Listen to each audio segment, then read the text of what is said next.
It's showtime. Hey, welcome to Did You Watch Survivor Last Night? This is a podcast about reality television and friendship. My name is Jake Scheidel. Each week I ask my best friend Thomas Powell if he did indeed watch a certain reality show. Did I do it right, Thomas? It sounded right enough to me. Each week you ask, your friend if he did indeed watch a TNT original movie last night. Do you know drama? That's the question we're asking this week. Thomas?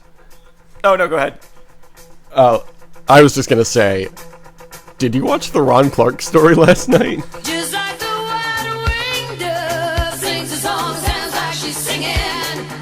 I did watch the Ron Clark story, and now all I can imagine with the asking if I know drama is Matthew Perry walking out in front of the screen during the NBA playoffs. Oh my God, I forgot about that. Yeah, when they used to do that with Kira Sedgwick. Or the segues that they would always do, or it would be like like the Portland Trailblazers are finally coming out of a dark period of the franchise, just like the new TNT original show, Dark Blue, or something like that. Is that a real show? It'd be like LeBron James, and I'm trying to do a Marv Albert impression right now, but it's very good. Or Kevin Harlan, but LeBron James and Dwayne Wade form a dynamic duo, just like the dynamic duo of Franklin and Bash. TNT I was gonna say Franklin and Bash. Franklin and Bash was a phenomenal show, and once we get through all of the episodes of Joey on our Patreon that will exist one day, let's do Franklin and Bash episodes, because that was a good show, and a lot of people don't give enough credit. A lot of people really like it, and a lot of people, being me. Yeah, many people are saying. Me and Breckenmeyer love it. Mark Paul Gosselaar and Kumail Nanjiani are like, it's fine. The lying AV Club will try and tell you that it's not a great show, but it's actually a tremendous show. Hey, Thomas, here's a genuine question I have. Why wasn't I writing Franklin and Bash recaps for the AV Club in, like, 2012 or whenever that show was on? Just imagine Seems like a job I would have been really good at. An A+ every time and them having to amend yeah, it. Probably. You can't give it that. We specifically said we don't give those. There's like 3 things that have an A+. Yeah, and then like I think 17 they usually episodes change of them back Franklin to, and because I Bash. remember they gave an A+ to Over the Garden Wall, and I think it got changed to an A. Why? It should have an A+. It deserved it, but yeah. Over the Garden Wall is like Halloween in Franklin and Bash in that I love it very much, and I will talk about it anytime. It's a very good... It's nice, too, because anytime I want to watch it, like if anyone ever hasn't seen it, it's like, it's basically like watching a movie, so I'll watch it again. Yeah, and it's super short. So, Jake, did you watch Over the Garden Wall last night? Can we do a Halloween episode for Over the Garden Wall? Oh, man. I mean, if you want to, I got no problem talking about that. Yeah, I'd love to. Put it on the list. But we're not talking about Over the Garden Wall this time, because it's summertime. First week of the off-season. We're talking about the Ron Clark story, because he was on the edge of extinction. I am imagining that there are people tuning into this episode just because Ron Clark's name is in it, and people love him. And I know at the beginning we're Everyone loves Ron reality Clark. shows. Everybody loves Ron Clark. Going in, we should say off the bat, everyone loves Ron Clark, and that's legally true. So, if we say anything mean about Ron Clark, no, it's in jest, and we actually all love Ron Clark. We all love Mr. Clark. So, let's get into this movie. What did you think of this movie as a whole, Thomas? It was watchable. Yes. Some of it was kind of endearing. Some of it was very out of touch. And I made a point of seeing who the writers were, and they were exactly who you would think it is, which is to say, two white people. Mm-hmm. And the director is a white woman who was born in the 40s. Yes. This movie came out in the 2000s. So that's good. Oh, damn, she directed Antoine Fisher, like, a couple of years before that. Yeah, I saw that. I was like, that's strange. Although, I guess Antoine Fisher was like... She film, produced right? Antoine Fisher. She did not direct. Oh, different. Everybody's got money. Everybody's Elon Musk.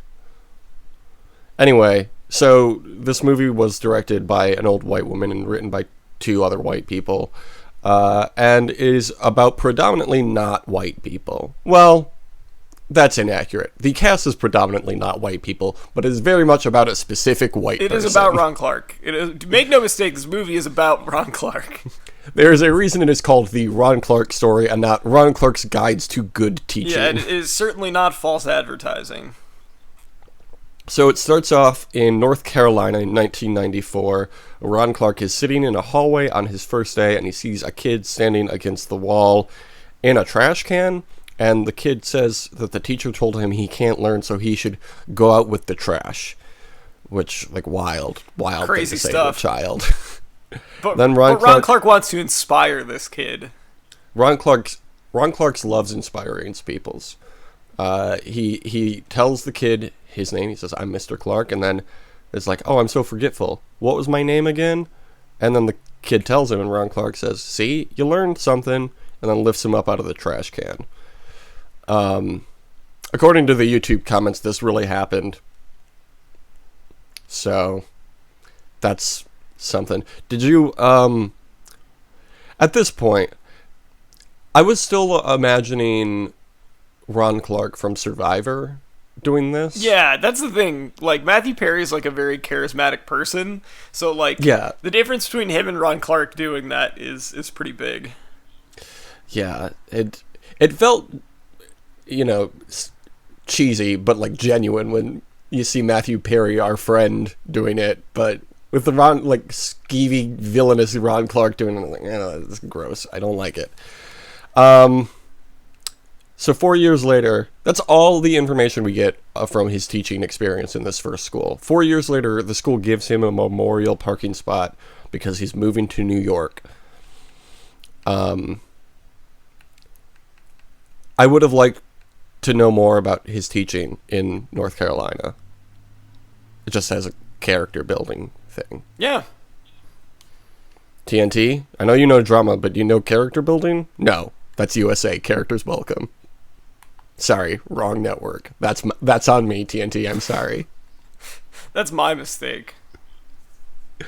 After he drives away from his parents out to New York, his mom very worriedly says, "People get killed in New York." Yep, I knew you were gonna mention that. That was good. It was such a good line because it was so unexpected. Yep.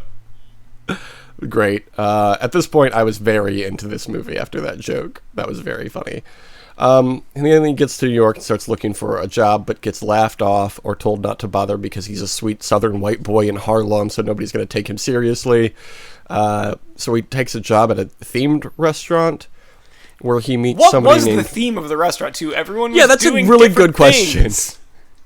Like fantasy history? Is that a thing? Yeah, I don't... It very much had a feeling of like, this place is a place that definitely exists, but what it is, I don't know. They were just talking about on Beautiful Anonymous themed restaurants, and they mentioned one in New York that like a lot of actors work at when they're first trying to break into the business. I wonder if it was that. Yeah, I mean, Because apparently that's a real thing. I don't know.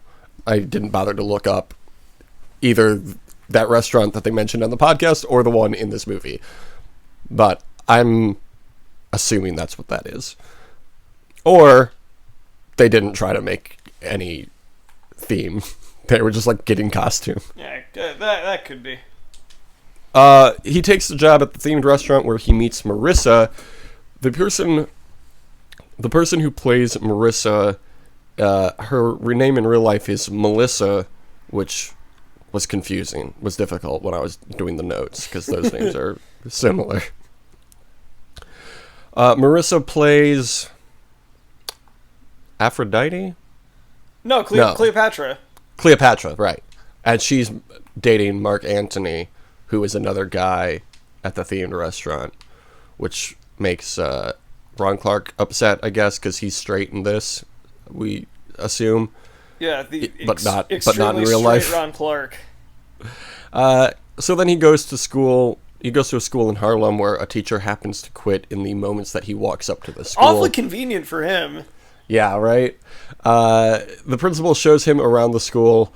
And also the principal is Ernie Hudson. Hell yeah. That's great. When his name popped up in the opening credits, I got so excited.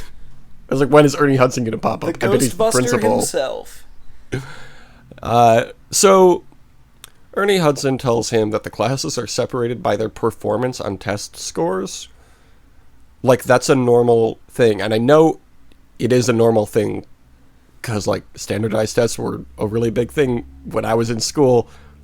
When we were in school, when this was happening, like... But I found it strange that they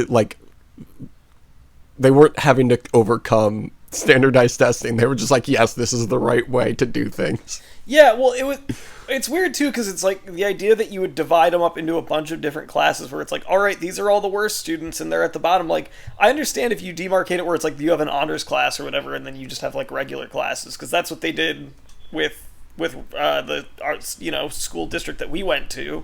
But yeah. But they didn't really do it for that. Well,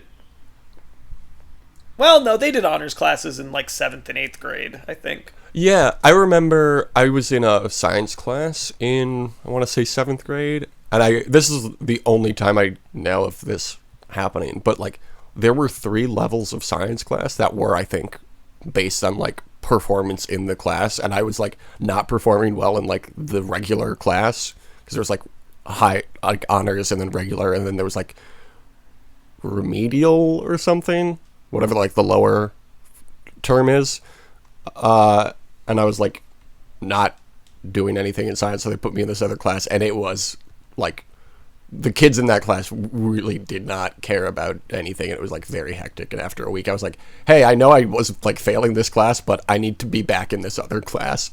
So maybe it did happen at our school too. I guess that's true. I mean, I was not an overachiever by any means, but I was generally in higher level classes. So yeah, I just didn't try that hard. Yeah, I was like a smart kid in regular classes who did not care about school. Yep.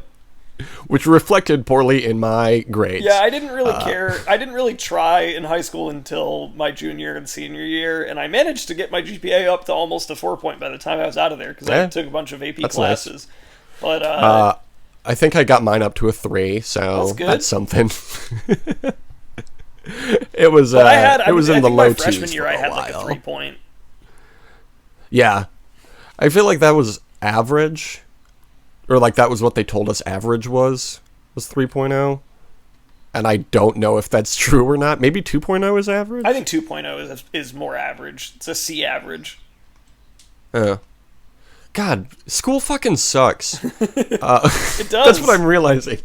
I haven't thought about school like regularly since I left college. And I'm remembering why I left college through this conversation. Yeah. School fucking sucks. I hate it. Yeah.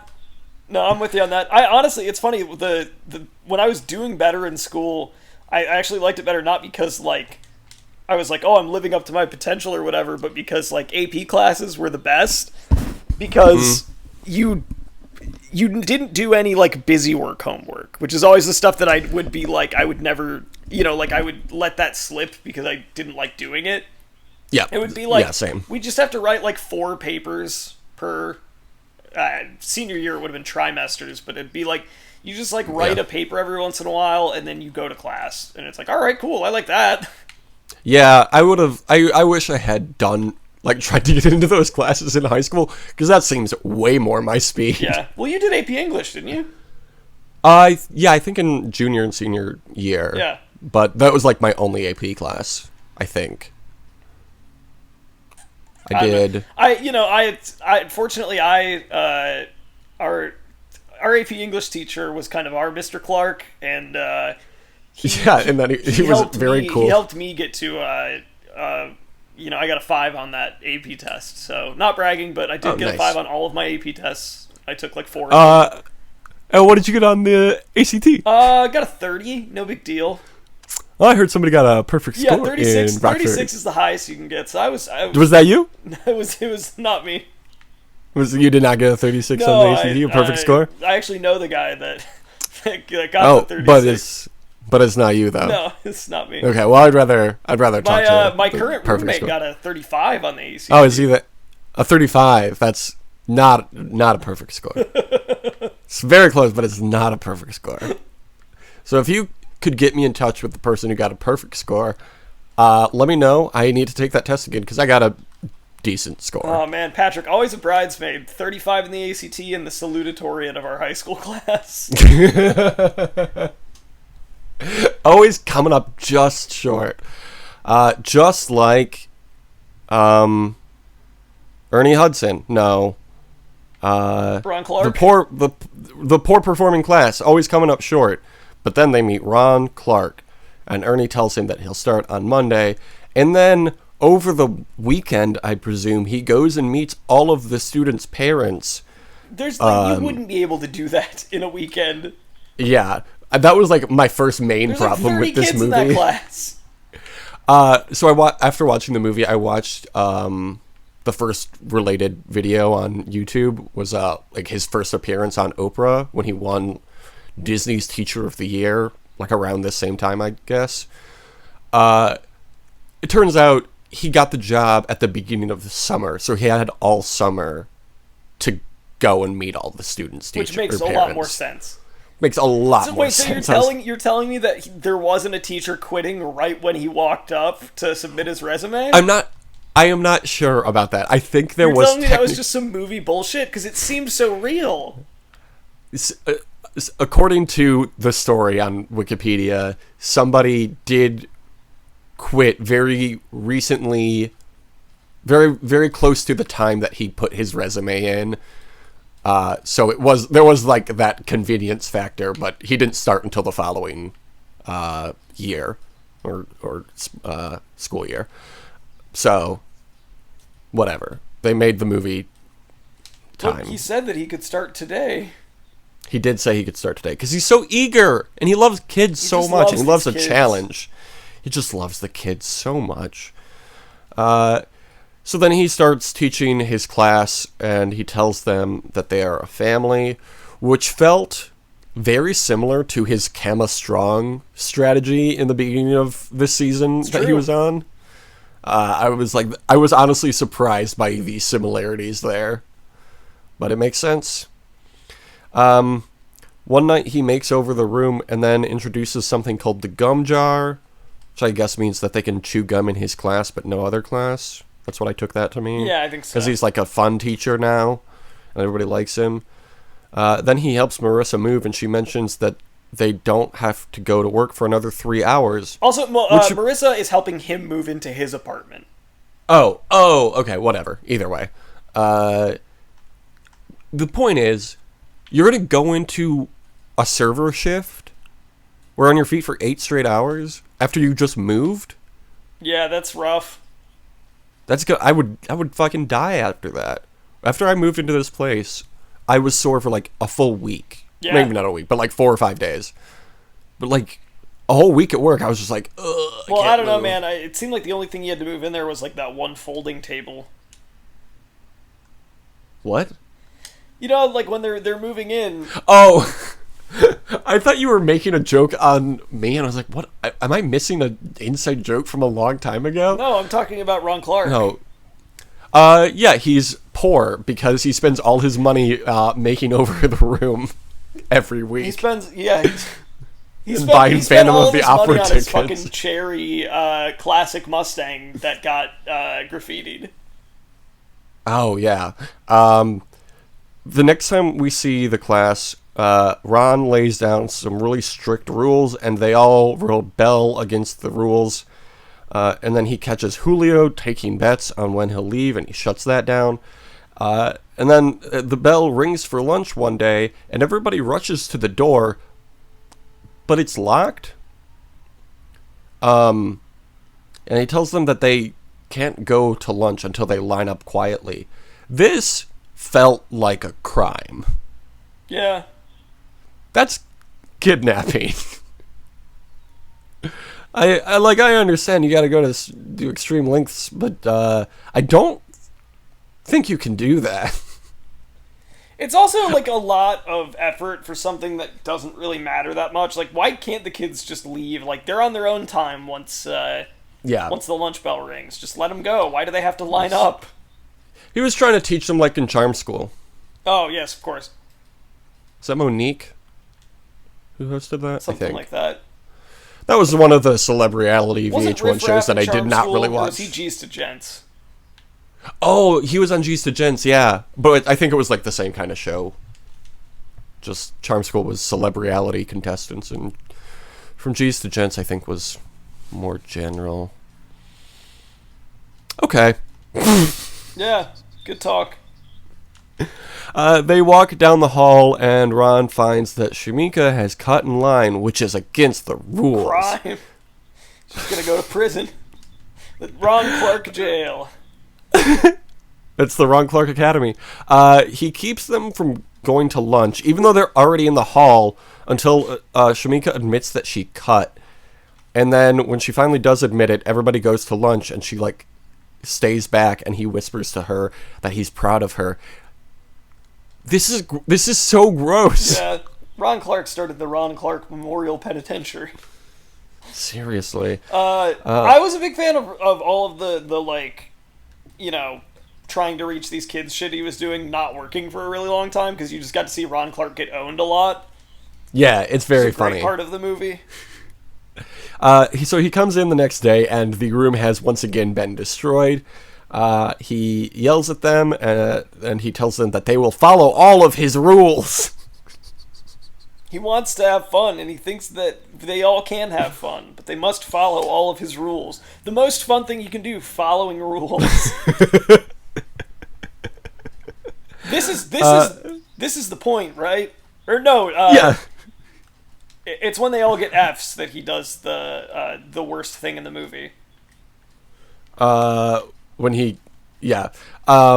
In the girls' bathroom, Shamika and a couple of other girls This was in the the worst class, written scene in the movie. they talk shit about Ron, and then they're mean to the smart Indian girl. Why was the smart Indian girl in like the bad behaving It was class? something about how she was like trying to fit in by not being smart or something. But like the whole time she was reading books. Yeah, I don't. They never She gave her can't- enough time to develop that. Yeah. At recess, Ron tries to involve himself in double dutch, but everybody loses interest as soon as he shows up. And then Tayshaun and Julio get in a fight, which Ron breaks up. He chases down Tayshaun and puts Shamika in charge while he's gone. That's a real big bonding moment for the two of them. This was really the Ron Clark and Shamika. What's Shamika's last name? Did she have a last name? Maybe, I don't know. It's their story, is the point I'm asking. Shamika was the original Julie from Survivor. Yes, okay.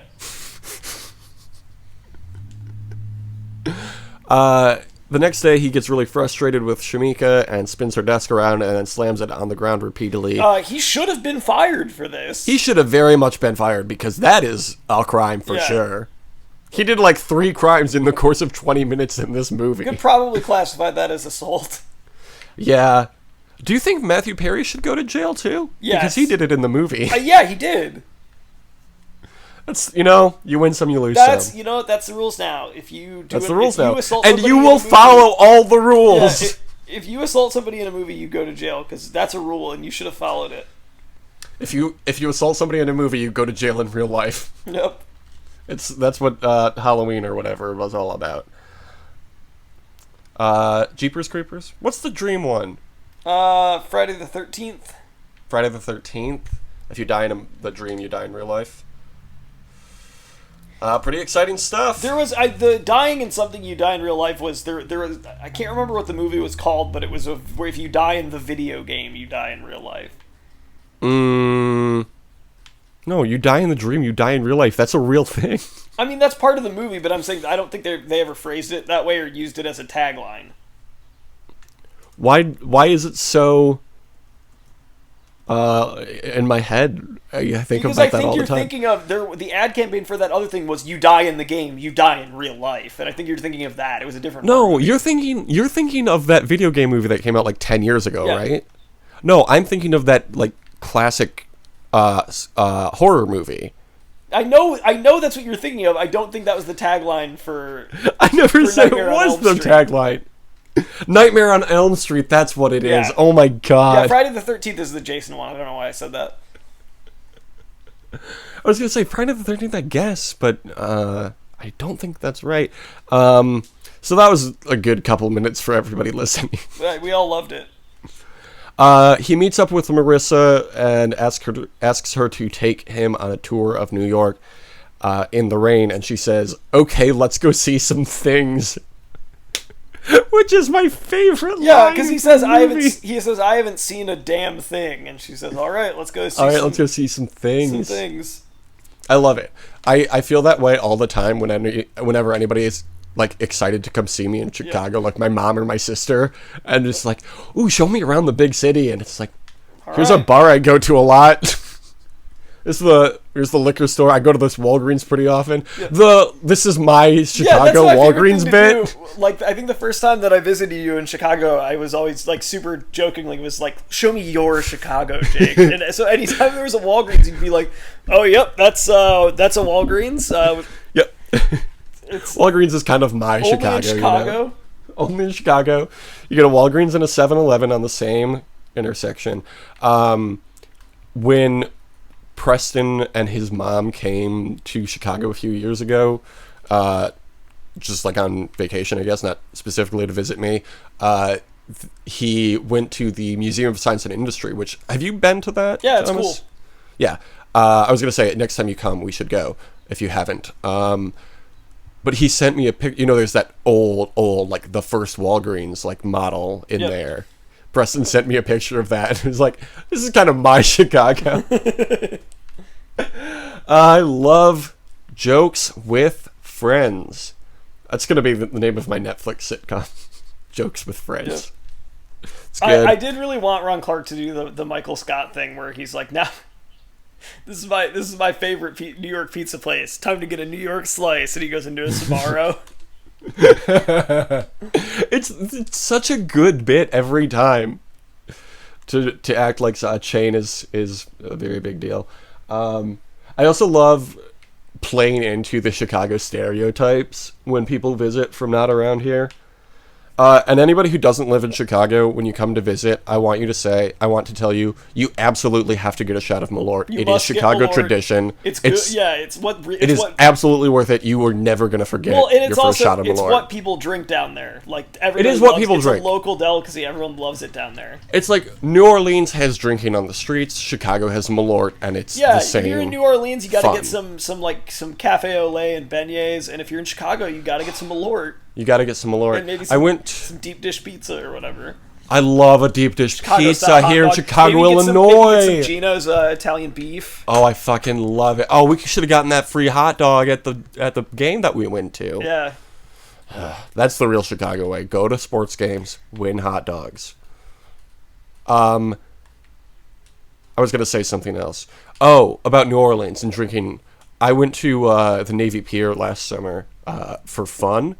And as we were leaving the bar, I was like, "Oh no, I just ordered a drink." And the bartender was like, "Oh, you can take it to go." I was like, "What?" And I just walked around Navy Pier drinking a beer in public, and that's allowed. They let you Tourists do have that? it right. They let you do that as long as you're on Navy Pier. Crazy. It's worth I'm it. very excited because I'm going to Vegas again in July, and Oh, yeah, you fun. can do that in all of like if you're in Las Vegas, you can just do that. Oh man, It's you know like what's New Orleans. Like so, if you're on the Strip, you can take a drink to go, just walk around. I love it. I like to call that place Lost Wages. Oh, Speaking of lost wages, a server and a teacher wander around New York, and Ron tells Marissa what happened. And instead of her being like, "Oh, I'm going to call the police, that's a crime," she convinced him to go back into the classroom. Man, rough stuff, huh? How many crimes do you have to commit to make a success out of I at 30 least kids. appreciated that the reason that Ron like left and gave up was that like he was disgusted with himself for doing that. Yeah. Like, yes, agreed. I at least appreciated that the movie did that, but like also maybe don't do that, Ron. When he walked out, he said to Shamika, "You win," and I was like, "Is this another one of his ploys?" Like, I fully thought they were going to go in the direction like, "Oh no," they like beg him to come back, but then it was like legit, like, "No, fuck this, I don't want to do this anymore. I fucked up," and I think there were some good moments in this movie. I will say that this was not especially like this was fine for a TV movie.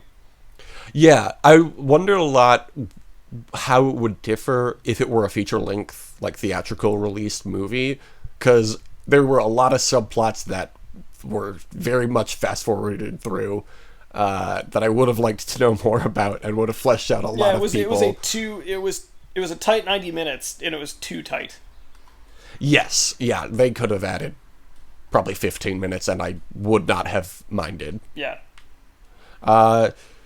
So he returns and tells them that they can either be strangers or a family, and then he teaches them grammar by promising to drink a carton of chocolate milk every 15 minutes. Was that right? I believe it was every 15 seconds of undivided attention. That's fucked up, Ron. Yeah. That's too much. You would legitimately die. Yeah, his stomach or explodes. puke at least. So then the lesson ends and he pretends to puke and everybody has a really good time. So that's fun. And then at recess, he learns how to double dutch, and he turns around at one point and he sees that Shamika is jumping with him, and then Ernie Hudson gets very mad at him playing with the students. This movie could have taken a very dark turn, I'm realizing. Yeah. And there's a reason every adult was suspicious of him. Yep. Tarantino's drama. Was this movie a comedy or a drama? It was more of a drama. Because it didn't have, like, jokey jokes. It just had the, like, oh, sometimes the person, like, says something. People die in New York. That's funny. Let's go see some things. That's funny. Any drama is going to have, like, that. Yeah. I'm going to say it's a comedy, though, because I don't think anyone dies at the end. And I'm pretty sure that's how you distinguish that. Yeah, but nobody got married, either. Because if it's a comedy, the people get married at the end. If it's a drama, someone dies. Did anybody get married? Yeah. The class. They all got married to each other. They got married to learning.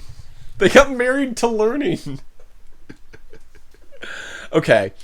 So then, the next scene, Ron tells the class a rock climbing story, and then he is sitting in the dark over a birthday was it his cake. birthday? Whose birthday was I don't know! This was the weirdest scene! It was a bonding moment, I presume. Where he had everybody come and light a birthday candle. Everybody except for, I think, Tayshaun did it. There's a shot of him sitting over the candles, and his face is being illuminated by the flame of the candles. That would have been a really cool scene if he had been in the Final Four fire making challenge. Oh, absolutely. And, like, if they had seen that movie, they could have done, or if he ever had to make fire throughout the show, they could have, like, redone that scene. Maybe that did happen, and I just forgot about when Ron Clark made fire, but I'm going to rewatch this season specifically to find this. I am not going to do that. I don't think I'm ever going to watch Edge of Extinction again. No. Maybe for Reem. I might watch a supercut of Reem and Lauren and Wentworth. And I guess Victoria. But that would be like one vote. Okay. And then he raps. We all knew it was coming. It was inevitable that he would rap to try and reach the kids in this movie. And let me tell you, it's bad. He does, and it's bad. I really want to take a clip of him doing the president's rap, and then just tweeted out with Hamilton 2015. I have I have the link. I will send you the link of the of that scene on its own. The moment I saw Ron Clark on the show, before it even happened, I saw he was a teacher. I was like, I saw his face. I was like, he has definitely rapped to students before. He definitely has that appearance. And guess what? Does oh no, go ahead. Oh, I was just gonna say, everyone loves The it. kids fucking loved it. What were you gonna say? Well, it's him doing like fucking like the most like the like fucking Curtis Blow like style flow Yes. of rapping. It's just the like Yes. the like I'm Mr. Clark and I'm here to say it's fun to learn in a major way kind of rapping. I mean, like- it's effective. You just rolled that off the tip of your tongue Yeah. better than I did this sentence. Anyone so can do it, even Ron Clark. Anyone can do it. But, Even Ron Clark. Do you think that does Ryan Reynolds rap to the kids in School of Life? I'm trying to remember. Because Ron gets his own being sick moment in. He does, but I thought he was going to don't- get cancer when he Who started were- coughing. what was the class like in School of Life? It wasn't a class like this, was it? I don't know how badly he needed to reach the kids. I don't know if they were underprivileged or not. Wasn't that also a TNT No. original movie? Or was that an ABC? School of Life. It was an ABC Uh, Family one? I think it was ABC Family. I know we talk about this literally every week, but it's very important. Look, he farted all over his cancer. Yeah, this is a formative... No, okay. I am remembering the plot of School of Life now. His dad was a teacher at this school, and he won favorite teacher like every year for 40 years or something. The son, Ryan Reynolds, took over, Deadpool, and then he was the favorite teacher over and over again, and then he got cancer, and the community rallied around him, I think. Wasn't and his then name he like beat- Mr. S or something? I think so. Should have been Mr. C for cancer. Mr. Cancer. Should I call the episode Mr. Cancer? You could. It's an option. There are a couple other good options already. Okay, so they all get A's after the rap. And then after class, he asks Tayshaun to stick around, and he tries to inspire him, and then follows him to crime? Tayshaun was committing a crime. Selling electronics, right? Something was going on there. They didn't really specify. It was just a bin of some 90s electronics at the back of someone's apartment. And I guess that's crime. So he asks Tayshaun to meet him at a diner the next day at noon. He goes there and sees that Ron is sitting there through the window, but he doesn't go in. And then at 2 o'clock, another student arrives. Who was Julio? Yeah. The one that was taking bets. Yes. Did we get to the part where he congratulates Julio on his good art? No. Okay. I can't remember if I put that in the notes or not, but I'm remembering now that that part was important. He goes to Shamika's to help her with homework and then makes them dinner, and then he goes into the kitchen and asks, "Where's the food?" And someone hands him a half-eaten slice of bread. A child did that. Pretty That good. was so funny. Okay. Shamika's mom comes home to find him there, and then has a meeting with Ron and Ernie Hudson and somebody from the school board, I guess. Says that she wants Ron Clark fired, which is understandable. I was 100% on her side there after everything he's done to these kids. Also, he convinces the mom to let him not be fired after Shamika is like, "Don't fire him." Shamika had a lot to do in her home life. I understand why she didn't try harder at school. Yeah, she it's has a lot of understandable. priorities. She has a lot of responsibilities that she is not old enough to handle. So I understand that there's a lot on her plate. So it'd be like, hey, what if your nanny just like watches your younger kids longer? Whatever. I have a lot of issues with Ron Clark. Just kidding. It's all love, Ron. We love you. Back in class, Ron... here it is. Back in class, Ron appreciates some art that he believes Julio did. And then Tayshaun confronts Julio, claiming that he's sucking up to the teacher. And then they get in a fight. Julio's foster parents now want Tayshaun expelled, but Ron pleads a case for him. The reason that Tayshaun's mad about it is because Tayshaun actually did it. Yeah, but I don't think that was revealed until much later. No, it was revealed then. Oh, I was not paying very close attention then. Yeah. Well, okay, that makes more sense then. That's why he was mad at Julio. Yeah, I thought Julio was taking credit for it. Yeah. I didn't realize in that moment that Tayshaun was like, that was mine. I missed that part. Okay. That makes a lot more sense because this whole time I was like, why does Julio not have a bigger story? Like, this whole thing seems really important with the...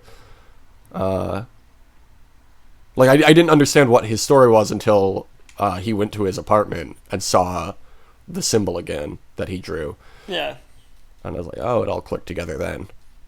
Because I missed a critical moment in the movie. So he makes a case for Tayshaun, and then he helps Tayshaun with math, Ron, and has to go to the hospital because it turns out he's got pneumonia. And then he still goes... coughs at one point. I thought it was funny because the first time he coughed was in the middle of the hearing on, like the meeting on whether they were going to expel him, and he just went like, and it was like, that's a weird thing to have him do in the middle of the scene. But then he coughed again, and I was like, oh, I bet he's sick. It's foreshadowing. Yeah, that's... Oh, also, fun. we find out that Tayshaun is in foster care from that meeting. Yes.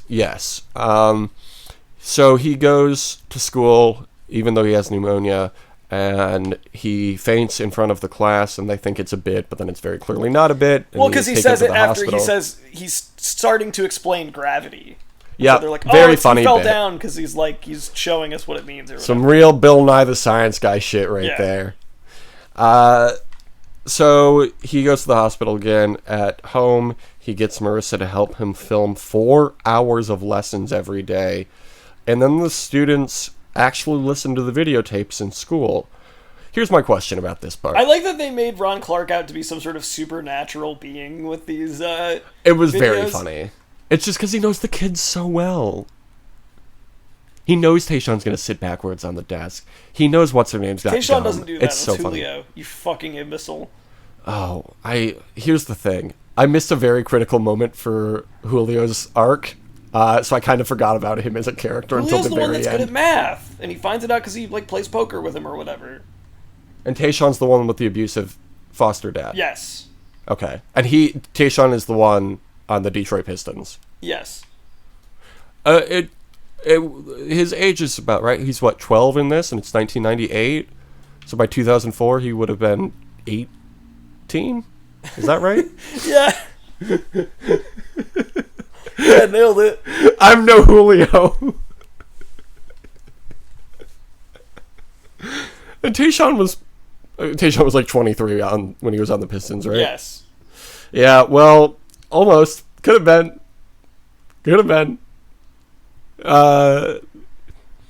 Okay. I also don't think his name was Tayshaun in real life, probably. Okay, here's the thing about the videotapes. How is he getting them to school every day? Is he driving them to school every day? Is Marissa dropping them off? Like, what's going on there? Why would Marissa drop them off? Is she that invested in this? Maybe. That's why I want this to be like a feature-length movie, because it's like, that is a question that could very easily be answered with one establishing shot. Whatever. It's not important to the overall story, but I had issues with it. When he finally makes it back to school, the class is failing again, and then he shames them, and then he gives an inspiring speech. But he still hasn't connected with Tayshaun. And then he finds him going to do the electronics crime again, but he doesn't do it, and instead they go over the exam that they have to take, and they take the exam, And then after the exam, they all look disappointed in themselves. And then, the climax, in the meaningless B-plot, Marissa might have to move to LA with her boyfriend, and Ron is super dismissive and then picks her up and moves her outside his apartment and then kisses her. Yeah, that certainly happened. Also, maybe Ron Clark is bi, but Ron Clark is at least bi. Ron Clark is at least bi. This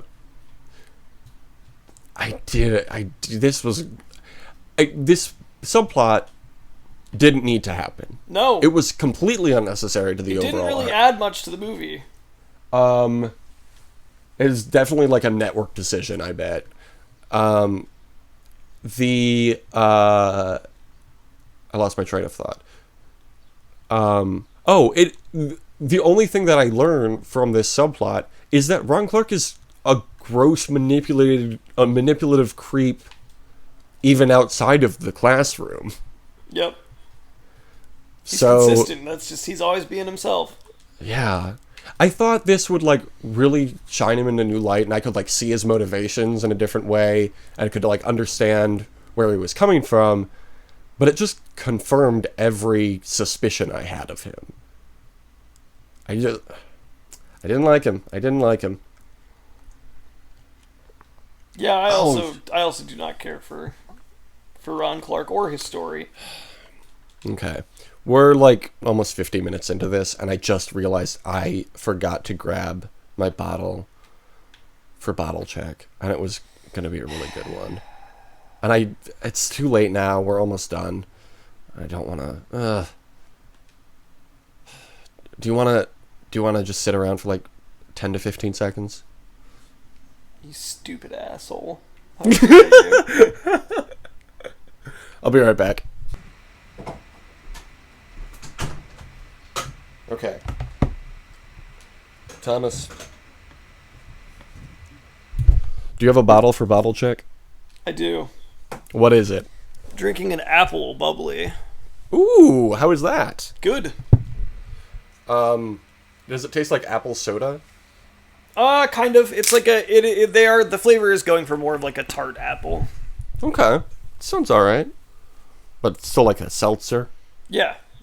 That's fun.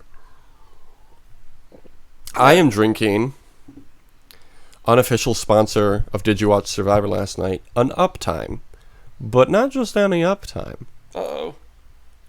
Uptime has released a new flavor. And it is blood orange. Wow, what? Where'd you Which get is, that? a little store in my Chicago, 7-Eleven. I gotta look for So- that. It's pretty good. I if I'm not drinking an Uptime, it's some sort of orange energy drink. So now that they've been combined, I feel like I feel really good about this segment. I'm glad that it's good, but more importantly, how does it stack up against the regular Uptime?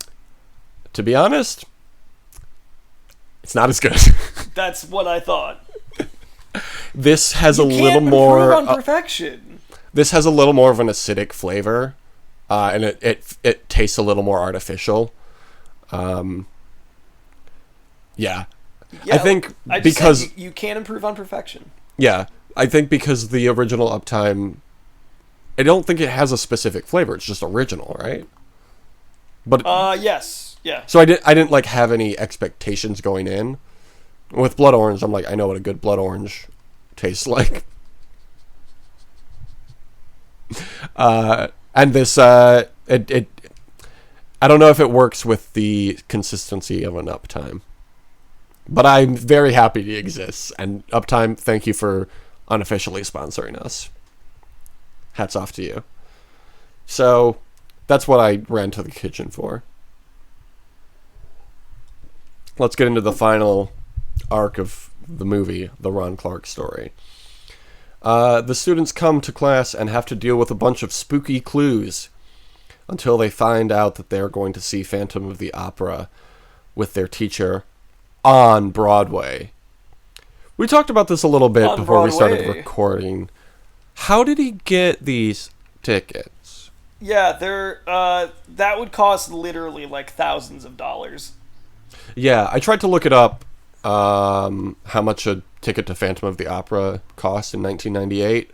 I could not find it because I looked at one thing. But also, I know that teacher salaries in New York City in 1998 were like around $30,000. So that's a big chunk of change for a teacher. It certainly is.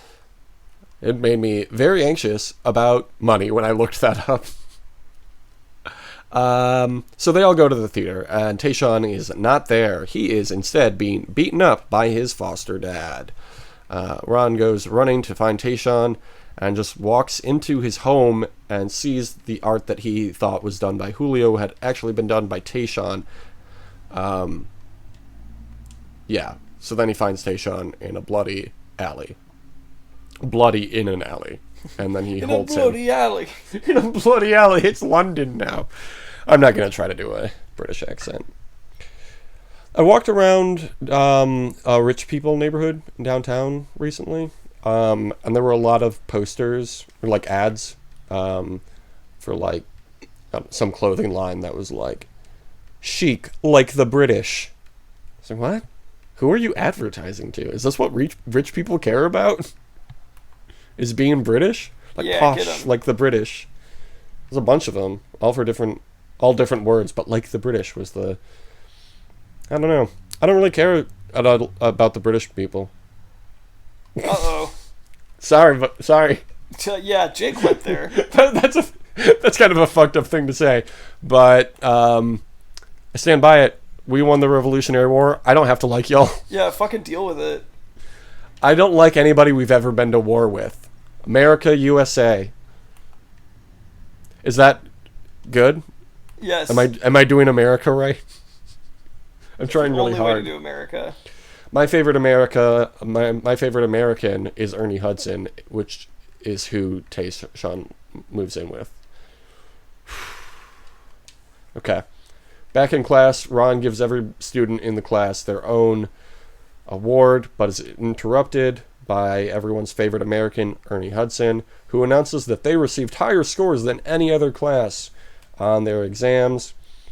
Then Ron turns to Shamika and says that he was going to give her an award for being the best at English, but seeing the test results, he's now going to give her an award for being the best in English and math. And then all the students reveal a poster that they made for him, and it's very touching. And now we all love Ron Clark. And then the President's Rap plays again. And then we hear the President's Rap again, which is a very good song that everyone loves. By a very good guy that everyone loves, whose name is Ron Clark. A person's whose name we will never bleep out on this podcast. I told Jake about this before we were recording, but I wanted to point out that the kid that plays Tayshaun, the actor's name is, let me find it really quick, Brandon Michael Smith, and he ended up being on the show You're the Worst, which is a show that I really like, and he was one of the better parts of it. He played Sam on that. If you watch that show, you'll know who that is, and he was one of the better characters on the show. I heard so good for you, Brandon Michael Smith. I heard Brandon Michael Smith was going to be in the upcoming Prince biopic. Oh, nice. Yeah, he's going to play Tayshaun Prince.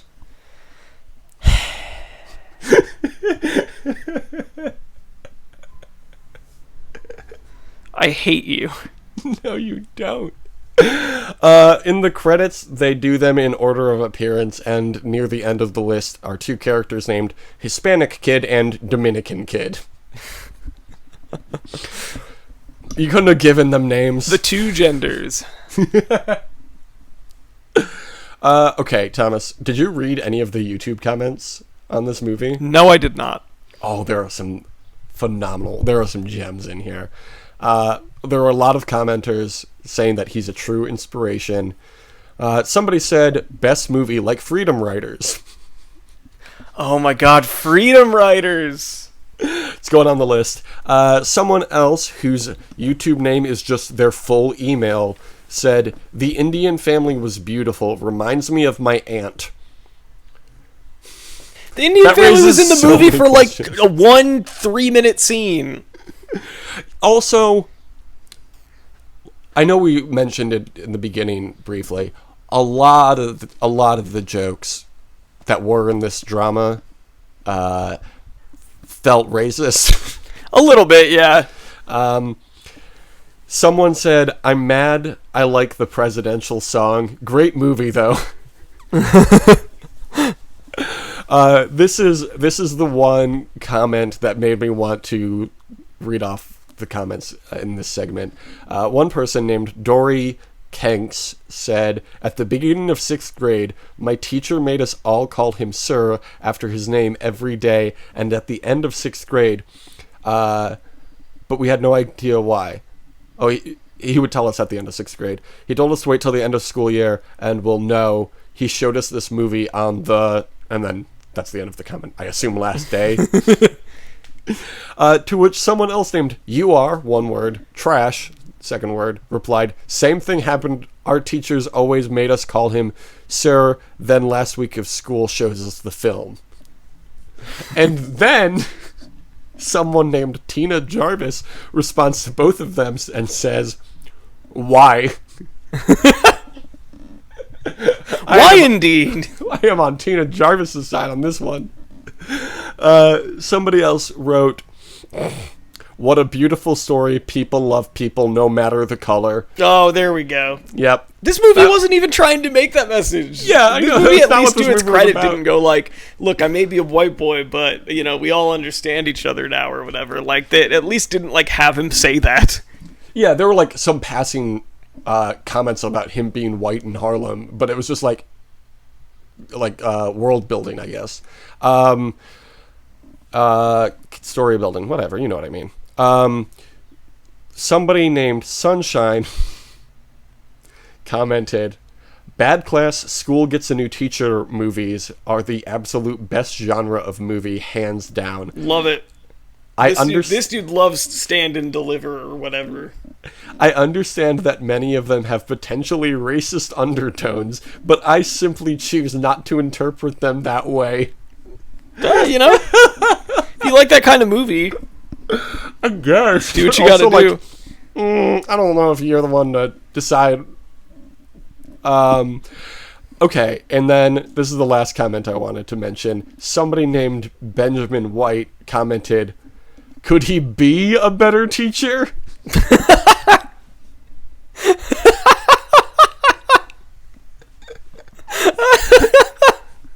It's so good.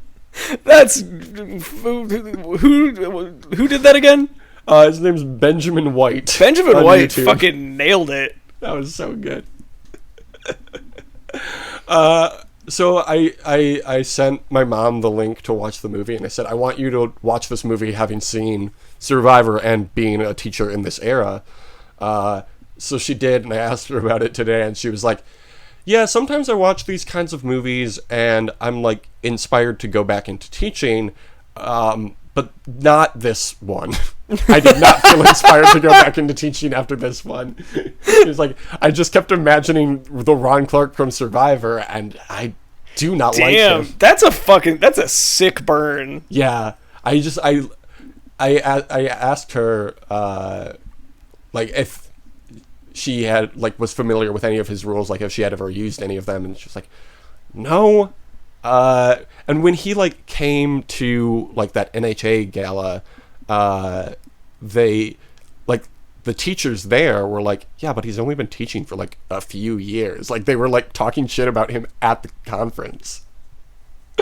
Yep, so we just watched the Ron Clark story, but your dad had a Ron Clark story of his own. my dad. Yeah. My dad told a story. He is a producer. He's like a live event producer. Here's this story. It's good. So many years ago, when I was working for National Heritage Academies, we did an annual large event called the Gala, where they brought in all their employees, all their teachers, for like a week's worth of professional development. And they always brought in guest speakers. So one year, the guest speaker was Ron Clark, because he had just written a book and was on a speaking tour because he had taught for like 2 or 3 years in this very underprivileged area, took this low-performing class and brought them up to the very top levels, and everybody crowed about what he was doing. And so rather than continuing to teach, he went out and started talking about teaching instead. And so I had a chance to meet him and work with him a little bit, because as the producer of the event, I met all the talent, everybody who's going to be up on stage. So walked him through, here's what you need to do. And he always struck me even then that he was a little bit full of himself. Mm-hmm. And the thing that really showed it is we always recorded a video to play back at the end of the conference. So I had a crew that would be out there, and we're getting clips of the teachers doing different things, all the different presenters. So usually when a presenter was up on stage, their presentation was recorded. We would find a really good clip from that, pull that off, and put it in the final video. But in Ron Clark's rider, it said that he could not be recorded. He could not be video recorded. What? So we could put his that's pretty common. That's not all that, because what these guys do, or guys and women both, is they sell their presentations. Mm. So they don't want you recording a presentation that you could then pass around for free, when they could sell you the same presentation and make money. Mm-hmm. So again, that's not uncommon. But what happened was, because part of what we're doing for National Heritage is we need to show every speaker. So all the different events that were going on, all the different speakers that were on stage, we need to show in this wrap-up video. Well, since we're not video recording Ron Clark, we won't have a piece that we can run as part of the final video. So I had one of my crew go with just a handheld camera, and she sat about midway through in the house, right at the end, and was going to get a couple of shots of him up on stage presenting. So we'd have video of him. So when he's introduced, he doesn't come up from backstage or side stage like most people do. He comes up from the back of the room, and everybody's cheering, and he's running up, high-fiving, like what Stephen Colbert does. Now, imagine if Stephen Colbert, at the start of his show, came from the back of the audience instead of backstage, but did the same thing with high-fiving everybody and jumping around it. That's what he did. That's how he entered the stage. God. He's a real showman. Oh, yeah, real showman. So as he's coming down the aisle, he gets next to my camera person, still smiling, still slapping five, waving at everybody, leans over and goes, "Shut that camera off. You can't record this." And then keeps going. Wow. Never breaks stride, never changes his expression, but made it very clear that we weren't supposed to record him. Oh my God. Which we knew. I mean, we knew we couldn't record him, but we also knew we had to have a shot of him for the final video. So my camera person, being that she was a professional, just kind of clandestinely recorded a little bit so that we'd have something. So all the presenters, and this is a whole week, so we had multitude of presenters, and all these different presenters have a little clip, like their best sentence about education is in this final video. And Ron Clark, the big, powerful Ron Clark, who wrote the book, who's doing the tour, who everybody knows, there's a picture of him, there's a video clip of him, like a 3-second clip with no sound. So he looked really bad in comparison. So the thing he was trying to accomplish in the final video, he looks bad in comparison to everybody else. That's really funny. So it was great. So I'm sitting there with Mom, and we're watching, and his name is Ron. It's Ron. It's no big deal, whatever. And then as she was telling you, so I sit down and I'm like going through and finding out all the ages of everybody. And if you've been on the show, I recite, they've got they've got the headshot and then the bio. And in the headshot, they give you their last name, the real names of all these people with their last name. And it's like, Ron Clark. And then I look at the picture and it's like, oh my God, Again, this was 20 years ago that we did this. This was not. Oh, wow. This was a long time ago. It was at least 20 years ago, and so I look at this picture, and it's like, I know this guy. Man, maybe I'm going to rephrase that. It may not have been 20 years ago. It was probably when we did that show. It was probably about 15 years ago. Okay. Because it would have been like 2003, 2005, right in there. So 15 years ago or so. So again, I look at the picture, and he's obviously 15 years older, but it's like, yeah, I know who this guy is. And then I'm reading his bio, and it's like, oh yeah, it's the same guy. Oh my god. So now I know two famous people who have been on Survivor. Yeah, Gary Hawkins, right? Gary Huggaboom, yeah, from Central Michigan. There was nobody on Survivor named Gary Hoggaboom. There was a Gary Hawkins. He was. Oh, right. He was definitely not a professional quarterback. No, you look familiar. No, He's a landscaper or something. That was the Ron Clark story. That's the true Ron Clark story. You know, Dodgeball, a true underdog story. This is the true Ron Clark story. Not surprising at all, based on everything I've learned from this dude. Also, did you know that the Ron Clark Academy in Atlanta, Georgia, you know, the guy who got famous for boosting underprivileged kids' test scores, his school in Atlanta, Georgia, costs $18,000 a year.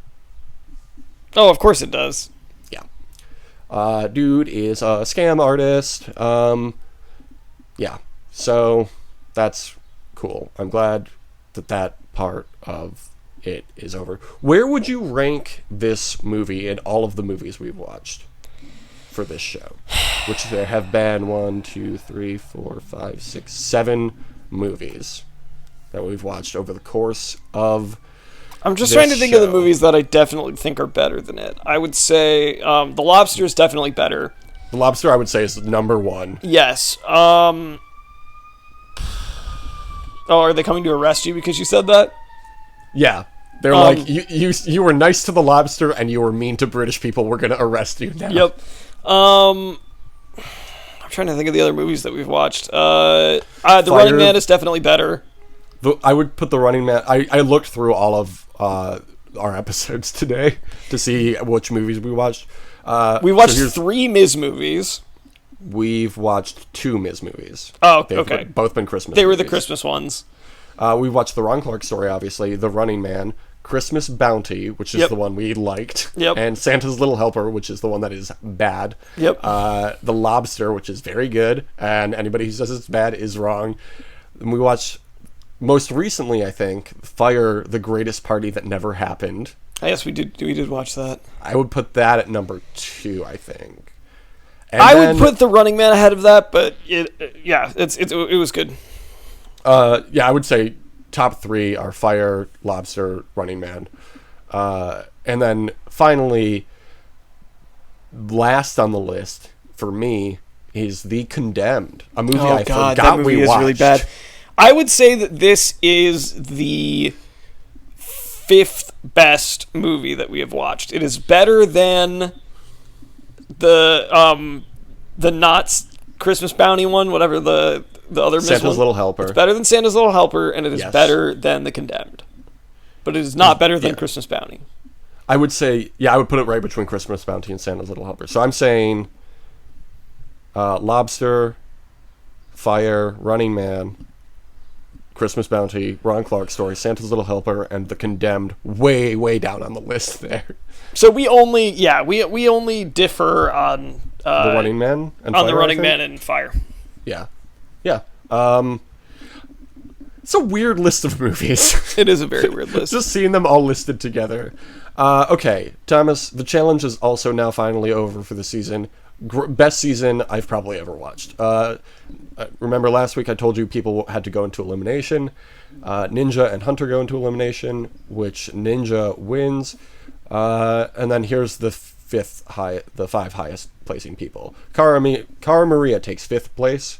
Ninja Natalie takes 4th place. Wes takes 3rd place. Theo takes 2nd place. And guess who won? Turbo won! Turbo won. Yeah. Speaking of two-time winners of Survivor, did you hear the big news on Survivor? I did not. You know, I mentioned season 40 is more than likely going to be all winners. Remember, I mentioned that last week. I do know weeks that. ago Just when- I thought you were just going to say whatever you're going to follow that up with. Oh, no, I was drinking some of my Blood Orange Uptime. The cast list of all winners has been leaked. Do you want to hear who all is going to be on it? I would love to. Okay. Give me your quick reaction to all of these people. Your immediate reaction. Ethan Zahn, he won in season 3, Africa. Yeah, he's the Africa in guy, sure. 2001. And then he played again in All Stars in 2004.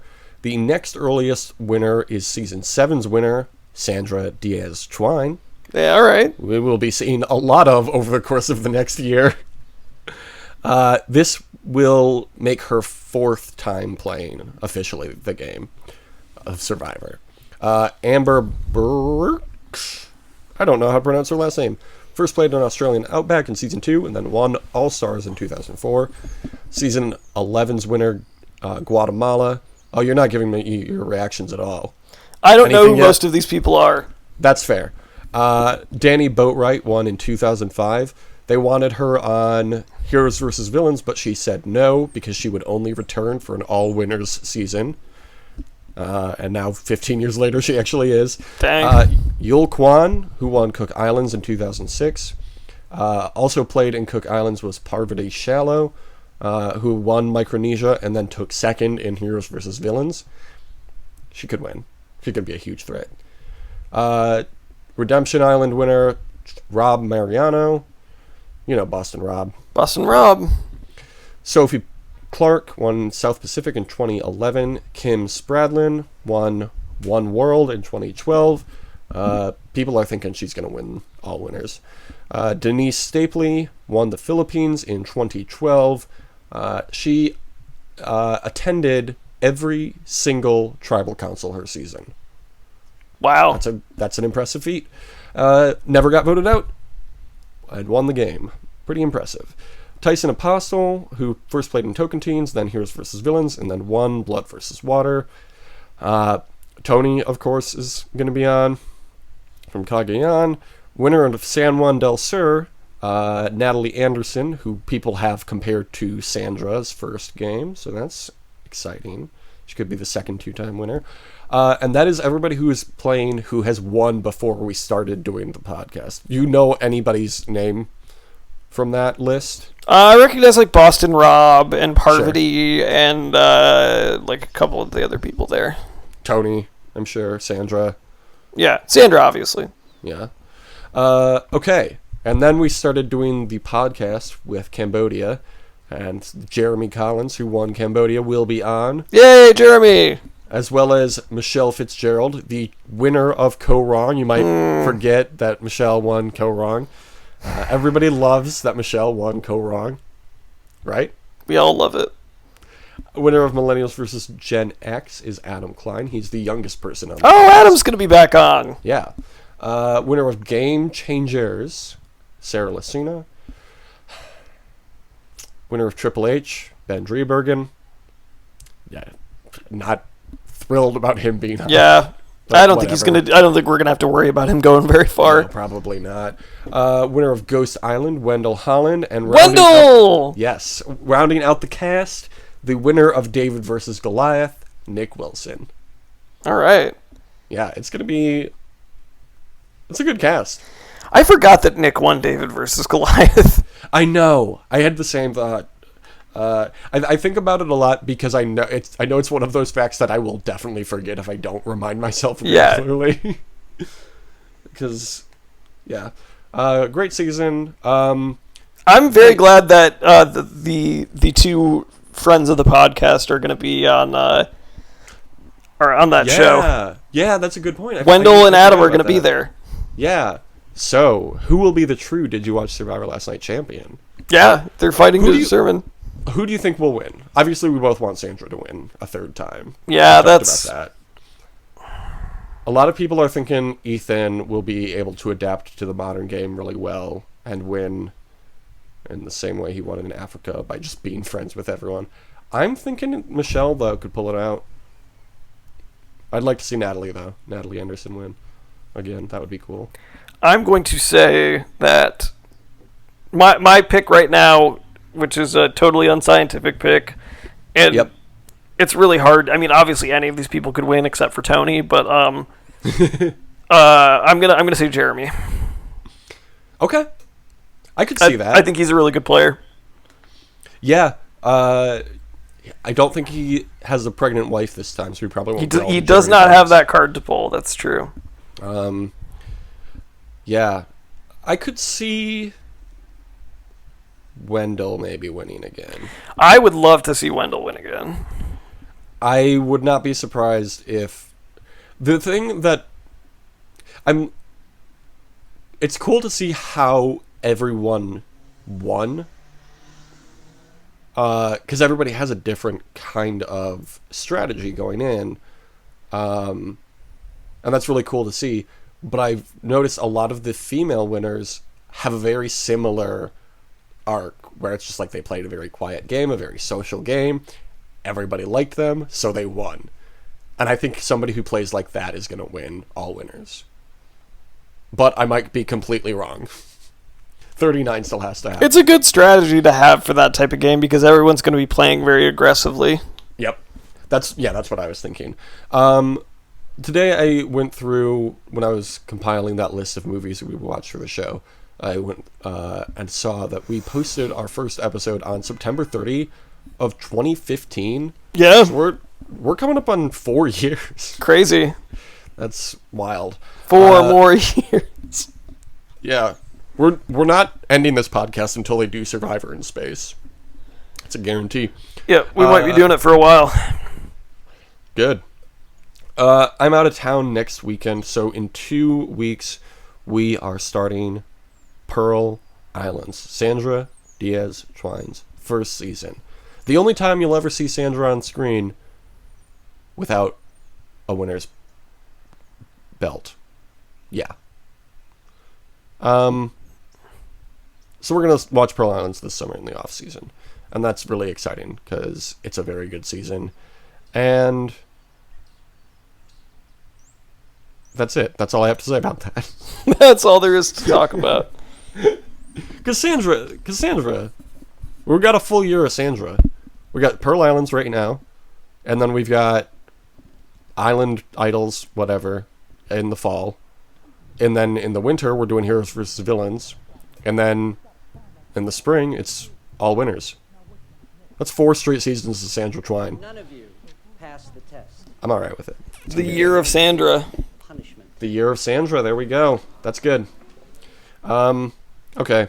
You can follow us on Twitter at DuaWSLN if you want. We'll be posting about stuff. Survivor mostly, I think. Thomas, what's your Twitter handle? You can follow me at Tom Not Tom.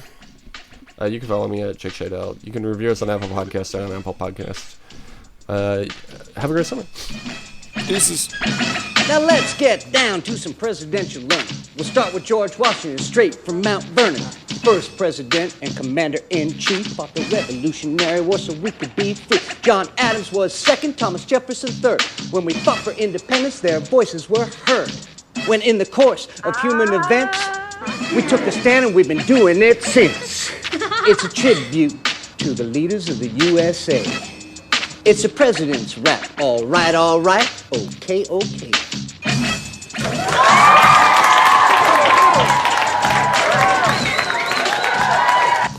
It's a tribute to the leaders of the USA. It's a president's rap. It's the president's rap. All right, okay, okay. Tribute to the leaders of the USA. It's the president's rap. All right, okay, okay. All right, back to your seats. Back to your seats, please. It's the president's rap. All right, okay, okay. Glad to hear it.